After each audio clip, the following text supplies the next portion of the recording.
Wow,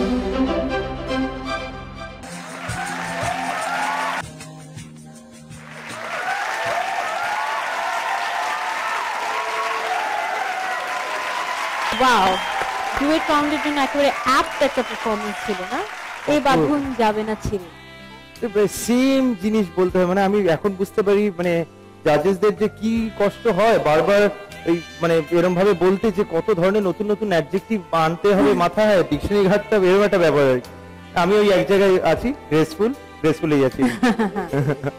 ওকে, সাদাদি ma'am কেমন লাগলো? বিদেশে না বাচ্চাগুলোকে এরকম একটা বেল্ট লাগিয়ে রাখে, দুষ্টু বাচ্চাগুলো দৌড়ে যত দূর দৌড়ক আলটিমেটলি মায়ের সঙ্গে বাবা মার সঙ্গে বাধা থাকে, ফিরে আসবে জানে।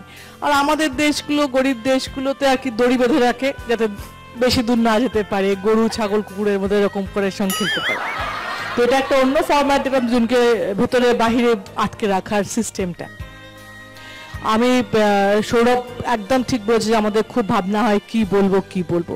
তো সৌরভ আর একটা কথা বলি যে খারাপ পারফরমেন্স দেখলে আরো বেশি কষ্ট হয়, কারণ তখন একদিকে শিল্পী বোর্ড থেকে মনে হয় খারাপ বললে কষ্ট পাবে, একটা শিল্পী কতটা কষ্ট হতে পারে, এত খাটাখাটির পর পারফর্ম করছে সেটা কত কষ্ট হতে পারে।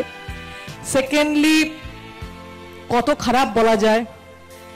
থার্ড হচ্ছে যে ভালো বলাও যায় না, তো সেটা খুব কঠিন ব্যাপার। অত বুদ্ধি দিয়ে, মানে বুদ্ধি খরচা হচ্ছে বেশি জাজ হিসেবে, পয়সা খরচার থেকে বুদ্ধি খরচা বেশি হচ্ছে। কিন্তু ভালো হলে বলার অনেক শব্দ থাকে, এবং সেই শব্দগুলো সব কিছু উজাড় করে বলছি সোহিনী, খুব খুব খুব সুন্দর, দারুণ পারফরমেন্স। এবং প্রথমে যে শুয়ে ও পা ধরে টেনে, খুব মজার। মানে অনেকগুলোই তোমরা চেষ্টা করেছো যেগুলো আগে তোমাদের স্টেজে কেউ করেনি। ক্লাসিক্যাল সিঙ্গারদের ক্ষেত্রেও হয় যে গানটা গ্রিপে থাকলে যে কোনো গান যে কোনো ভাবে গাইতে পারে, সোহিনীর ক্ষেত্রেও তাই হয়েছে। ওর পায়ের মুভমেন্ট, হাতের মুভমেন্ট এত স্ট্রেট, এত সুন্দর দেখতে লাগে। ও যখন যে ফর্মে নাচুক না কেন সেটা একদম প্রপার লাগে বলে দেখতে খুব সুন্দর লাগে, এবং এটাই তোমার অ্যাসেট। এবং আমাদের জাজ হিসেবে বসে থেকে দেখতে ভালো লাগে, এবং তুমি আসবে ভালো নাচবে। Thank you so much. অনেক সময় পত্রিকার মধ্যে অল্প অল্প করে লিখে তারপরে সেটা অনেকে আবার চিন্তা করে যে এটা বই আকারে বের করা যায়। আমাদের এই দুইজনের এই যে এত প্রশংসা আমরা যে করছি, এটাকে আসলে বই আকারে বের করা যেতে পারে। যে এত প্রশংসার মানে চিন্তা দিয়ে বের করতে হচ্ছে, শব্দ বের করতে হচ্ছে, আসলে কিন্তু আমাদের মানে খুবই কষ্ট হচ্ছে। কিন্তু আর নিজেরা আসলে শিল্পী, তো শিল্পীদের আসলে অনেক কিছু মানে ভাবতে হয়। বলবো যে আজকের এই পারফরমেন্সে ভালো লেগেছে, খুবই সুন্দর। Thank you. ওকে, আমরা চলে যাচ্ছি ম্যাম, আপনার কেমন লাগলো?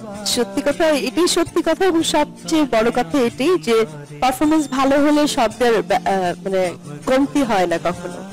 আর জাজেসদের বলতেও অনেক ভালো লাগে, অনেক কিছু বলতে ইচ্ছে করে, ছোট করেই যেহেতু বলতে হবে। আর ভুল সেরকম চোখে না পড়লে তো বলার মতো কিছু নেই। ওভারঅল সবকিছুই, কোরিওগ্রাফি থেকে শুরু করে দুজনের সমন্বয় যেটা বলে, কমিউনিকেশন এত সুন্দর ছিল, সুইট ছিল, ভালো লেগেছে পারফরমেন্সটা। শুধু লিফটিং এর জায়গাটা একটু ঝামেলা মনে হয়েছে আমার কাছে, যেটা আরেকটু প্র্যাকটিস করা দরকার ছিল, কারণ লিফটের জায়গাগুলোই খুব ইম্পর্টেন্ট। যখন তুমি ওর উপরে শুয়ে গেলা লিফট করে, তখন হচ্ছে ছেলেটা